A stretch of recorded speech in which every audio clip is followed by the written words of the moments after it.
It's up to a four-legged friend to help keep Glacier National Park safe. One man is dead in a crash after colliding with a semi. And the former Olympic doctor who sexually assaulted athletes learns his fate. Powered by the Montana Television Network. This is the 10 o'clock news on KAJ, Montana's news leader. Good evening and thanks for joining us. I'm Don Fisher. We kicked off a wet weather trend today and more is expected through the rest of the week, but some seasonally high temperatures may keep most of that precipitation in the form of rainfall, at least in the lower elevations. For more, let's bring in Chief Meteorologist Aaron Yost, who has a look at our first forecast. Aaron. Yeah, definitely a roller coaster of temperatures, Don, over the next several days. Starting off today with a little rain after snow earlier this morning, but we are going to switch back over to snow tonight as a cold front pushes through western Montana. Right now, fairly quiet, but notice there is a lot of activity coming in from the west, kind of out of the southwest. Now, as we move into the overnight, that cold front will push through. Unfortunate timing with it, too, right around the morning commute, so we could see some light accumulation making for slick roadways. Scattered snow expected Friday and Saturday, and then we see a rain event on Sunday with highs well above average. All those details coming up. All right, thanks, Aaron. If you've ever visited Glacier National Park, you maybe have experienced a close encounter with a mountain goat, bighorn sheep, or other animal. And while it might be fun to see, close encounters with wild animals can be dangerous. But one trained border collie does her part to keep those animals at a safe distance. MTN's Nicole Miller has more about this program. Dogs just kind of get people's attention. They're kind of, and especially when you're, as photogenic as she is. All you have to do is take a look at Park Ranger Gracie's Instagram to see her more than 14,000 Instagram followers would agree. Gracie joined the staff at Glacier National Park in 2016 and herds wildlife away from visitors. Okay, let's go. But her handler, Natural Resources Manager Mark Beal, says she doesn't just get to sit around the fireplace in the winter. She works during the winter. We work in the headquarters and park housing area. In the past several years, there's been a lot of bold mountain lions kind of coming into the housing area in the winter. And the reason they're here is because there's a lot of deer that hang out because, there's plowed roads. It's easier for them to get around. He says Gracie herds the deer out of the housing area and hopes the mountain lions follow them. Beal says since launching the program, it's gotten bigger than he ever imagined, and it helps him get to interact with more visitors. One thing we've noticed is there's a lot of visitors that come to the park now hoping to meet Gracie, and that's great because then I get to talk to visitors and remind them to be safe around park wildlife and answer questions. So it's really, taken off. He says while the days of clapping, shouting, and shaking rocks to keep the wildlife at a safe distance have turned a new corner, there's still more work to be done. Gracie's a great tool to have in the toolbox. She's not the do-all, end-all, final answer, but she's another unique tool that we can use. Beal says he would like to see the program expanded in 2018. And ideally, it'd be kind of nice to have, a couple more dog handler teams in the park so that we can cover more areas of the park throughout the course of the summer. Beal says him and Gracie usually make it up to Logan Pass about once or twice a week. Nicole Miller, MTN News, Glacier National Park.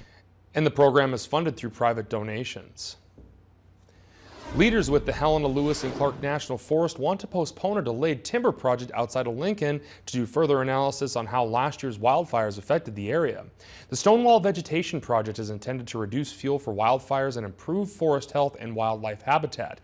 Starting in July, the Park Creek and Arastra Creek fires burned more than 13,000 acres in the project area, including almost 3,000 acres that had been scheduled for logging or prescribed burns. Forest Supervisor Bill Ivey said in a statement that he won't withdraw his decision to move forward with the project, but he does say that the fires made significant impacts on wildlife, soils, and other factors.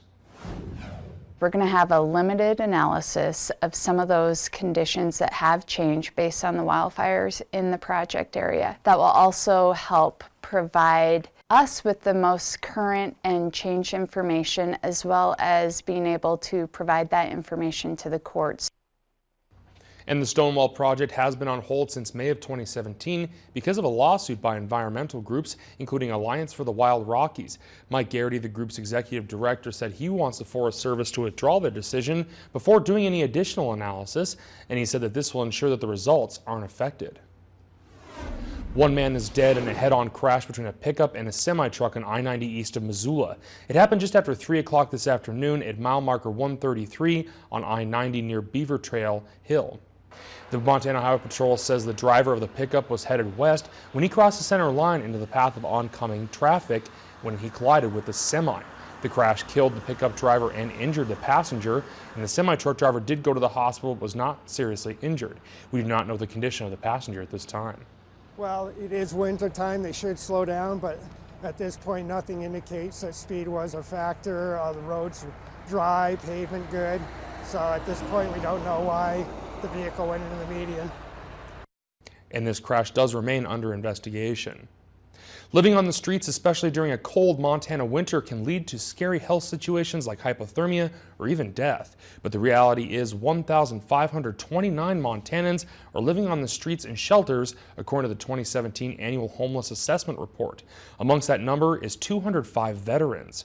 According to this report, homelessness grew from 8% in 2016 to 2017 in the state. Another staggering fact from the assessment is there roughly 540 families with children living in either shelters or on the streets right now.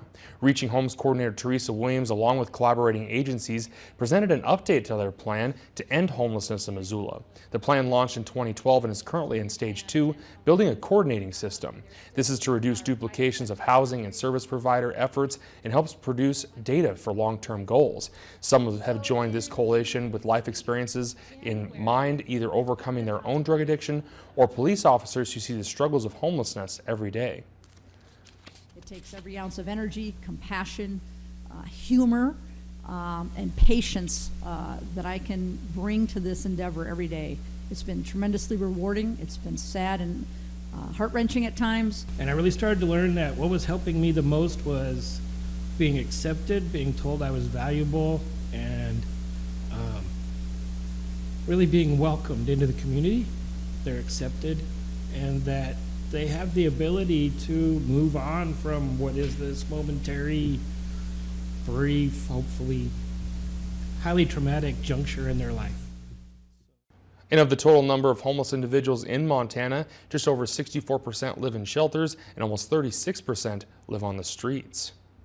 Legendary Northwest rock band Pearl Jam is officially coming back to Missoula. The concert will be at Washington Grizzlies Stadium on Monday, August 13th. And other U.S. stops on the tour include Seattle, Chicago, and Boston. The 2 Seattle concerts are called the Home Shows and will be at Safeco Field on Wednesday, August 8th and Friday the 10th. The concert follows very successful outdoor shows by the Rolling Stones and Paul McCartney in recent years. And hold on to your cowboy hats. Country music superstar Luke Bryan is coming back to Montana this fall. On his website, he announced an extended tour of What Makes You Country and will play at the Rimrock Auto Arena in Billings on September 14th. Metro Park officials have not commented on the tour announcement, but Bryan is an award-winning singer-songwriter and has sold more than 7 million albums worldwide. And coming up, Erin is expecting more snow in the second half of the week, and she has more on our wet weather pattern next. And we'll show you how the Coast Guard is working to control a stubborn ice jam on the river in Connecticut. Stay with us.